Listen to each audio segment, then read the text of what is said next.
internationale.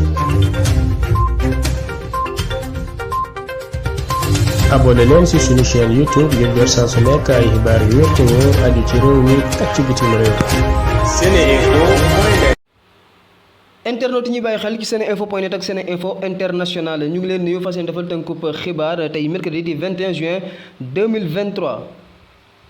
gannaaw nag bi ñu xibaaree démb ne dinañu génn kaso mbir ma am na journaliste yi di Pape Ndiaye bu Walf TV ak Serigne Saliou Gueye mi nga xam ne mooy directeur de publication bu journal Yor-Yor wante it nekk chroniqueur ca Sen TV ñoom nag génn nañu kaso am nañu lii di liberté provisoire wante nag dañ leen def li ñu naan contrôle judiciaire maanaam ajjuma bu njëkk bu nekk ci weer wi dinañu dem fële bu ci bureau bu magistrat instructeur ngir signer fa. wante it dañu leen tere ñu génn réew mi ci loo xam ne sax amuñ ca autorisation ba léegi it aay nañu leen ñu wax ci seen dossier bi nga xam ne kon fi mu nekk nii mu ngi ci instruction. commission politique bu dialogue national bi nga xam ne nag sumb nañ ko démb nag déggoo nañ ci ay kàddu ci mbirum Khalifa Ababacar Sall ak nag kii di Karim Wade ñoom nag xam ngeen ne kon dañoo amoon jafe-jafe ak justice bu Sénégal ba tax nag seenub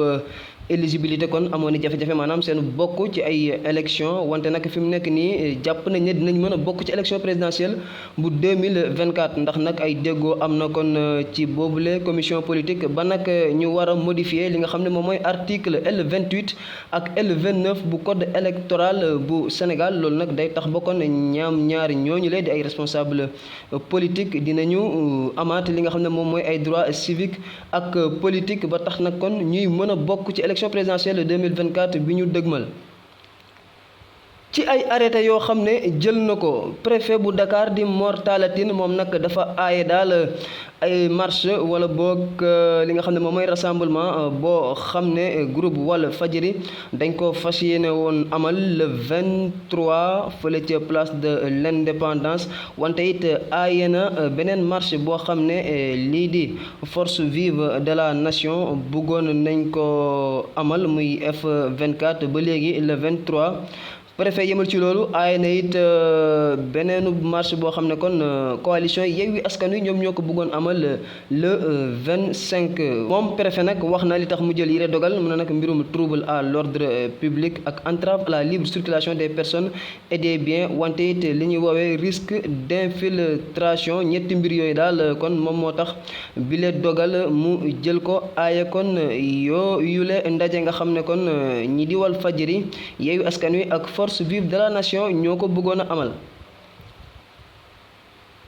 examen bu certificat de fin d'études élémentaires ak nag entrée en sixième tàmbali na ba suba tey bii ci Sénégal wërngël képp ki nga xam ne nag moom mooy ministre de l'éducation nationale jot naa visité kon ay centre wante it yeneeni autorités yu nekk ci biir réew mi ñoom it jot nañu dem visité yeneen centre yu nekk ci biir réew mi ñu ne nag la ñu nemmeeku moom mooy examen bi daal tàmbali na ci lu amul benn jafe-jafe ñu ne daal lenn lañ ca nemmeeku moom mooy ay candidats yoo xam ne kon dañoo absenté ñëwuñu wante ñu ne ñooñu sax bëriwuñu. xibaaru sport lañ koy jeexale démb nag gayndey Sénégal ñoo am ndam lu rëy ci équipe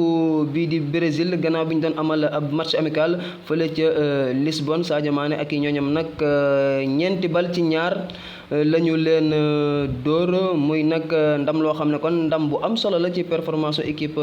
nationale ndax Brésil nag ñu fàttali ñoom jël nañ coupe du monde lu toll ci juróom yoon kon nag dóor leen dina baax bu baax ci li nga xam ne moom mooy performance bu équipe nationale wante itam ci li nga xam ne moom mooy classement ci wàllum football loolu la ñëw tey ci xibaar seen teewlu di leen jox daje ëllëg jaa ngeen jëf. askanu Sénégal ak bitim réew seen groupe d'information bi di SeneInfo International ubbil na leen ay buntam ci www.seninfo.net ngir ngeen di mën di am bépp xeetu xibaar ca ba mu jotee ci ay anam yu wóor moo xam xibaaru politique la ci wàllu culture bi cosaan ak aada xibaaru tàggat yaram xibaaru diine ak lépp lu xew ci àdduna bi mën ngeen a abonné wu ci YouTube bu SeneInfo International ngir xam li xew ci seen réew ak fépp ci àdduna bi seen groupe d'information SeneInfo International ndimbalu askan wi moo ko tax a jóg.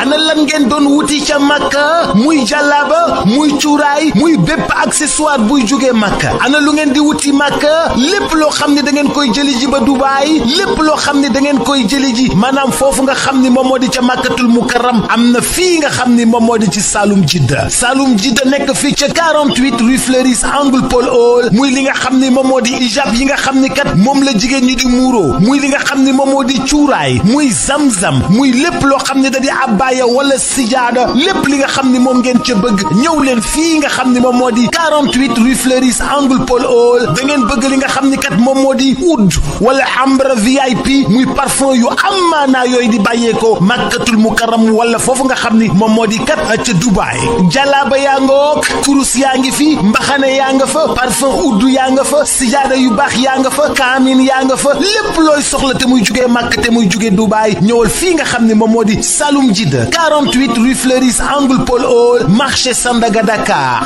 bazin yu baax sax am nañ ko bazin yu baax a baax ca Saloum Jidda rawatina nag lem yoo xam ne ña nga jóge màkk yii miel jëlal gaaw 77 356 32 32 77 356 32 32 wala 77 562 24 24